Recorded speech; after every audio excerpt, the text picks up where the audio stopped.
Good morning, I am Sandra Gobert and I am a partner at Anderson in Belgium. I am a corporate lawyer. I have been practicing corporate law for more than 30 years. I'm also the executive director of the Corporate Governance Institute in Belgium, Huberna. And I really believe that we have to work to build inclusive governance structures to make our companies ready for the future. Of course, I'm not only a professional person, I'm also a private person. And as a private person, I'm a very happy wife and a very happy mother and plus mother of a big family of 9 children. If you could sit down with your younger self for coffee today, what's one piece of advice you would give her? If I would meet my younger self today, I would tell her in the first place to be more relaxed, to have more confidence in herself, to be more sure about her expertise and not to let her interrupt and correct by other people, especially not by men. I think that's a very important lesson for young girls to learn, is that they should have faith in themselves and they should be really ready to come up for their rights and to defend their position. So I think that's the most important lesson I would give her. If you had to create a life motto based on your experience, what would it be? I think my life motto would be and is work hard and play hard. If you want to have success in life, you have to work very hard, you have to be disciplined, you have to believe in yourself. Sometimes you struggle, sometimes you fall, but then you have to stand up and start again. But in the meantime, you also really have to take care of yourself. So you also need good time. You need to be able to switch off the button and to give yourself a break. So I think the motto is really work hard, play hard, be gentle to yourself and reward yourself when and whenever necessary. Women are often told to be strong, but strength can look different for everyone. What does strength mean to you? In this context, strength has for me a double significance. It is both courage and resilience. It is courage because, especially as a girl, also in our Western world, where we have already developed a whole lot of women's rights, but it's still difficult sometimes to speak up and to have your voice heard. So this needs courage. It needs courage to stand out for your opinion and to fight your way through the boys' club. So you need courage, but you also need resilience. So I think that's the second element of strength that is really useful. You need to be able to bounce back when something happens to you.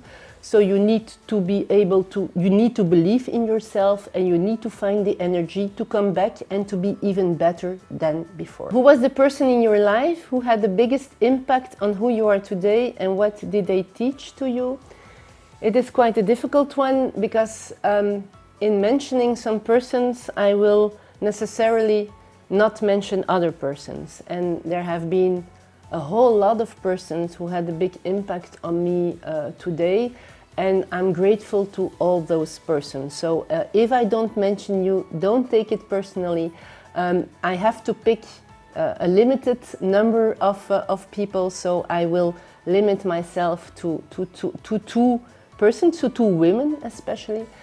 And the first woman that had really a big impact on my personality and on the way I thought about myself and I thought about women in society in general was, and this will make you laugh, it was my first mother-in-law. My first mother-in-law, she's still alive and I'm still in contact with her. She is a very strong, a very willful woman, and she told me that you have to stand up for yourself and you cannot be dependent on a man, including at the time her own son. So don't depend on a man, take care of yourself, come up for your own personality.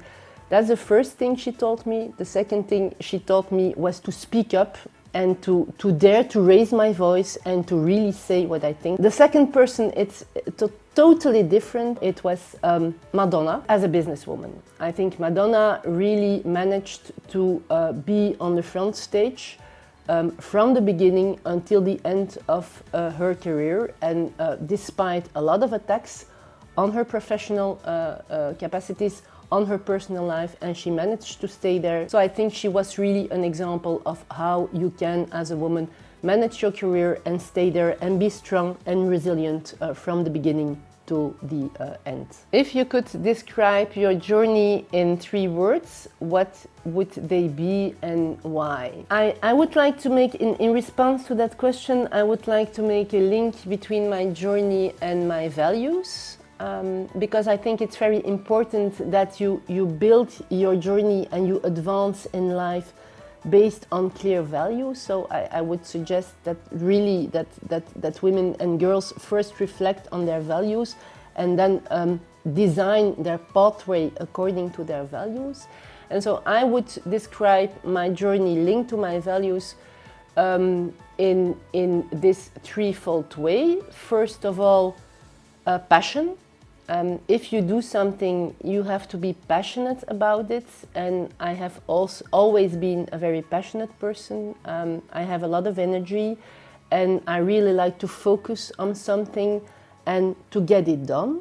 And so that's the link with the second idea linked to my journey. It is commitment.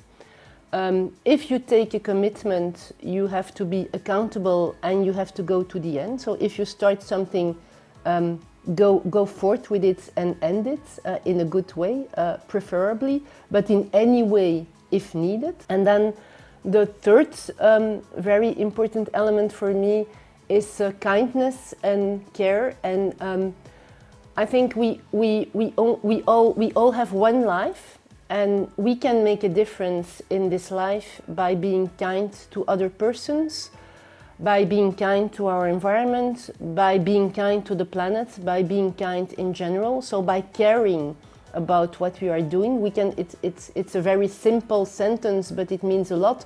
We can leave this world a better place than we entered it, and I think that's also one of my life mottos. Attention, being kind, does not necessarily mean being nice, and there I make the link with my former mother-in-law. You don't necessarily have to be nice to be kind. You can be kind without being nice. Being kind means really helping people forward, and not necessarily has to happen in a very gentle way. Being nice, we always think about girls as they have to be nice, dressed in pink and smiling the whole time, never raising their voice. That's not what I'm talking about. I'm really talking about caring about people and doing good for other people.